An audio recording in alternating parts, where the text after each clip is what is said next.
This is the all-new BMW 8 Series, so they introduced a whole new series in the upper segment. This one then here is the Coupé with 2 doors. There will later probably also be a convertible, but so far the Coupé, and soon we'll also be able to drive it. But so far let's take a look at the exterior and the interior here at the Paris Motor Show in this very interesting sky blue color. A very widely drawn double kidney in the front, and this one is the flattest light ever seen in this BMW. Also optionally equipped with a laser light with 600 meters of range on markets where it is allowed. Strong lower air intakes right there and a very flat bottom for sure. The question is, this very segment, well, yes, it's not a very small and light sport coupe. It is more a coupe where you would also have some, not understatement, but rather overstatement. I would call this segment here a representative coupe. Or how would you call it? 4 meters 84 or 15'9" is the total length here of the 8 Series Coupé. And you might ask yourself, wait a minute, isn't there the 6 Series GT? Yes, the difference is the 6 Series GT has 4 doors. This one here is a true 2-door Coupé. And also this one here is 25 centimeters shorter than the 6 Series Coupé. However, they're also thinking about bringing a grand Coupé of this one here that would then again have 4 doors. Yeah, those segments have become very slim and there are so many different vehicles, it's hard to really differentiate them.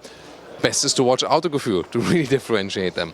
19-inch rims, it starts. Those ones are the optional 20-inch rims, so a little bit bigger.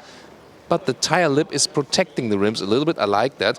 Then the contrasting mirror cap and the very flat roofline. Wow, look how low and flat this car is when I'm standing next to it. Pretty interesting. And then those very strong shoulder lines are formed out. A beautiful design work. Driving-wise, smaller coupes might make more fun.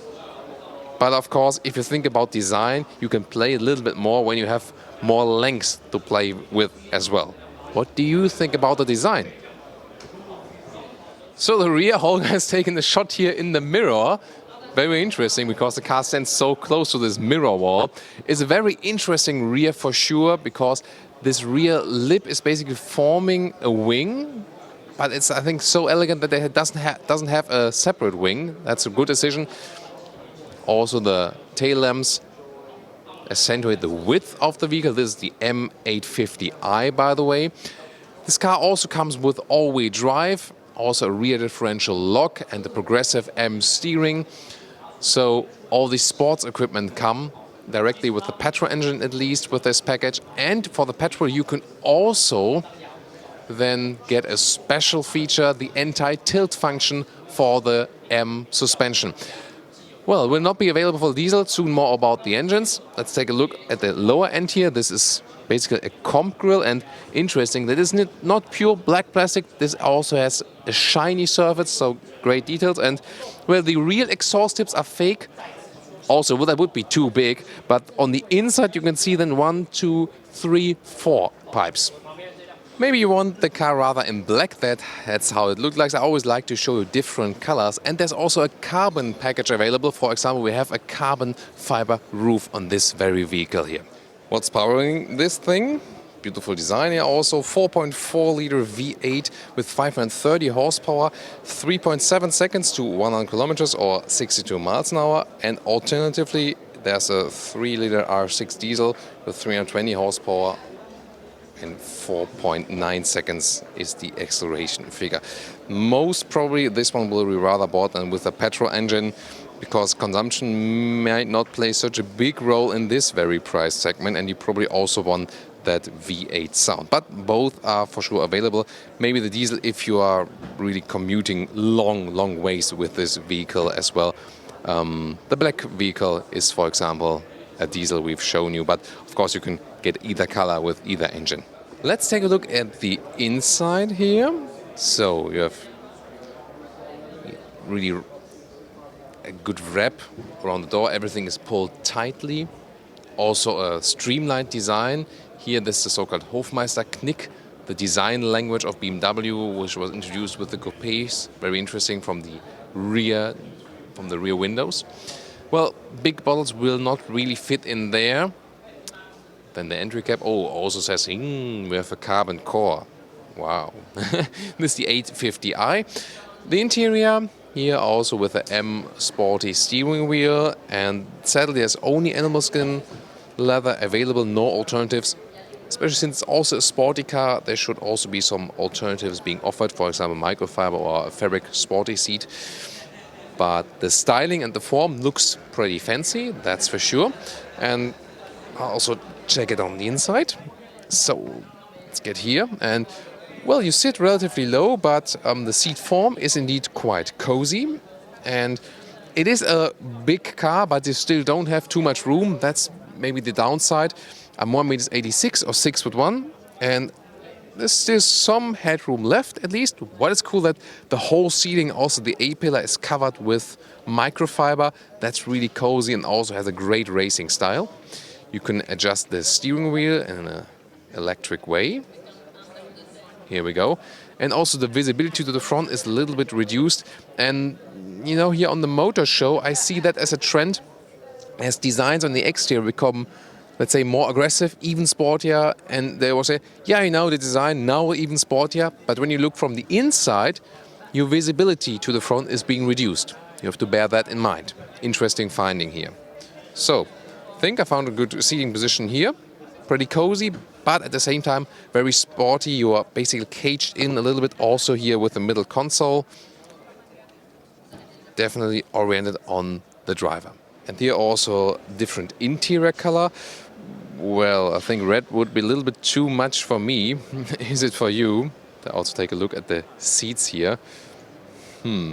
Especially as a contrast to the black. A little bit too much screaming out, but some may like it. So we have all digital gauges. There are digital instruments and also this 10.25-inch screen. And they all come from standard equipment. I mean, if you pay so much money for a car, you also expect that for a 100,000 plus car. There shouldn't be so many options. You also have a seat ventilation available right there. But here you can set the seat heating then in the display right there. So yeah, maybe it's a little bit complicated that you first have to press this button and then you have to pick it on the screen. So that's what you do. Well, the screen, soon more details to that. Just to tell you that it's a touchscreen, yes. Apple CarPlay is available, Android Auto not. Apple CarPlay then wireless or Bluetooth connection. Volume knob still with a knurled one here, and you can have these hotkeys. You can still use this lower pad then to control the screen. And then there is this crystal gear lever. We also see it as an option in the all-new BMW X5. Camera system is available as well, but usually it just works when the car is really turned on properly. There's a start engine button right there. And in the front part here, this is, by the way, the car key. We have exclusively that one here in Autogefühl with the M logo on the side, the colors. Inductive charging pad for smartphones, one USB, normal USB supply, and adaptive cup holders. So those are the new digital gauges. You want to see them in action, then watch our new BMW X5 review, or soon we'll also have the 8 Series driving review, then we'll also link that one. So the infotainment screen, for example, you can check some data about the car and also a great visualization. Let me just use the hotkey to go to the map. Here we see BMW uses a very crystal clear display, and you can see the responsiveness is also quite good. Head-up display is also standard equipment. You can see this box here, and when the engine is turned on, you'll have a projection in the windscreen. So the middle armrest right there folds up, and then you have a USB-C supply. I mean, they mix it, one USB normal in the front and a C in the armrest compartment, so you can maybe have a good transition. I smell comments with the time code Thomas in the rear seat. Yeah, feel free to, because that's what's happening now. You can already see here that when I have the seat to my driving position, although it's a really long car, there is literally no legroom left. So, I mean, it doesn't make so much sense to go in the rear here. However, if you fold them, they electrically, or just go forward a little bit. I can enter then. So, I mean, you see, it's basically just a cave, a little cave in there. I can try to enter, you know, like this, but then no one could be driving in this car. So maybe it's just maybe so for child seat or something. But then again, the question is, how will you be able to mount those child seats? Those are really just emergency seats. I can also sit upright here, 1 meters 86 or 6'1". So yeah, and when I then would push the seat here, I cannot even, yeah, like this maybe, and then I'm getting squished, but there's a safety mechanism. Well, a dwarf could maybe still drive the car now in the front, but yeah, I mean, it's not about the practicability of this vehicle. That's surely not about it. I mean, you have Isofix on the outside of those seats here each. It's just for two people anyway. You cannot fold them from here. Probably you can release them from the rear trunk. I mean, it looks so cool design-wise also in the rear, but it's nothing really to be able to sit in. So now the rear hatch in the trunk, 420 liters is the capacity. You can see it doesn't go up like a fastback roof or something. It's more like a sedan. That's of course a little bit disappointing as for the loading through possibilities. It is very long, yes, but very limited at the same time. So it is definitely a showcase of how can you make a car most unpractical on the most length at the same time. That's what comes with this very extravagant and so sleek and marvelous design. So you can also, on the top part of the trunk, release the seat. You maybe heard that. And then you can flip those seats. So to make it a little bit more practical, also limited in height, but at least you can load through longer things, maybe for your golf bag.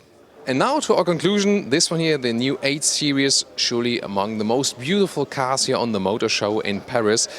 Not a very practical car, that's for sure. That's about this segment in general, so really long, but still hardly any room on the interior. That's what comes with it. And of course, the extremely high price and a rather conservative setting all around also as for the use of materials. But again, styling, that's about it. And of course the performance, a lot of horsepower, and also very interesting what they will do suspension wise, especially if you go then also with a rear differential lock and this adaptive M suspension, which also offers then the anti-tilting function just in the petrol, however. So we're looking forward to drive that one and see if that design also holds the promise of extreme sportiness, maybe even on the racetrack.